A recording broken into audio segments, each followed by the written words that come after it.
মাই মাতৃসকল আছে, আমাৰ ছাত্ৰীসকল নিজে পঢ়া শুনা কৰিবা, তাৰ লগতে ওচৰ পাজৰে এই সমস্যাসমূহ যাতে সমাধান হয়।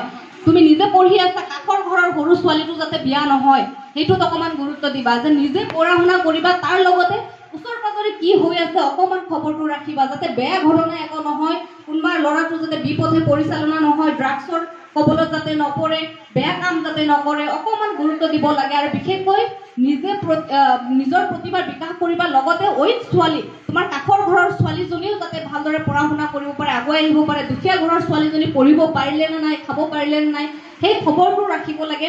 এই সামাজিকতা যিটো আমাৰ, আমি নিজে নিজে যাৰ যাৰ স্থানত আমি একোটা বিভাগত কাম কৰি গৈ আছো, কিন্তু তাৰ লগতে আমি সমাজৰ যিটো এটা চিন্তাধাৰা বা সমাজখনৰ ভাল কৰাৰ ক্ষেত্ৰত যিটো এটা মানসিকতা, সেই বস্তুটো আমাৰ মনত আহিব লাগিব। আৰু সেইটো আমাৰ শিক্ষা জীৱনৰ পৰাই আৰম্ভণি হয়।